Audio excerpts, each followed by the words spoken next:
பாஜக மாநிலங்களவை உறுப்பினர் சுப்பிரமணியன் சுவாமி மீதான 6 அவதூறு வழக்குகளின் விசாரணைக்கு சென்னை உயர்நீதிமன்றம் இடைக்கால தடை விதித்துள்ளது. தமிழக முதலமைச்சர் உடல்நலம் குறித்து அவதூறாக பேசியதாக கூறி பாஜக மாநிலங்களவை உறுப்பினர் சுப்பிரமணியன் சுவாமி மீது சென்னை முதன்மை அமர்வு நீதிமன்றத்தில் 6 அவதூறு வழக்குகள் தொடரப்பட்டன. இதனை ரத்து செய்யக்கோரி சுப்பிரமணியன் சுவாமி உயர்நீதிமன்றத்தில் மனு தாக்கல் செய்தார். மனுவை விசாரித்த நீதிபதி PN பிரகாஷ் சுப்பிரமணியன் சுவாமி மீதான 6 அவதூறு வழக்கு விசாரணைக்கு இடைக்கால தடை விதித்தார்.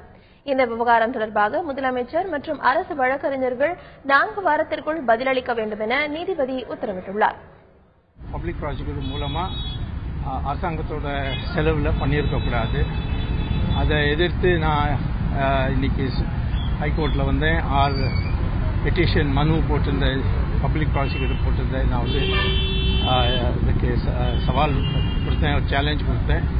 அதில் கோர்ட் உடனே அதை அட்மிட் பண்ணி பப்ளிக் ப்ராசிக்யூட்டர் நோட்டீஸ் அனுப்பி அந்த 6 கேஸ் செஷன்ஸ் கோர்ட்டில் நடக்கிற கேஸில் தடையை போட்டு என்னை கேட்ட வேண்டுகோளை ஏற்றுக்கொள்ளார்கள். அதுக்கு மெட்ராஸ் ஹைகோர்ட்டுக்கு என்னோட நன்றி.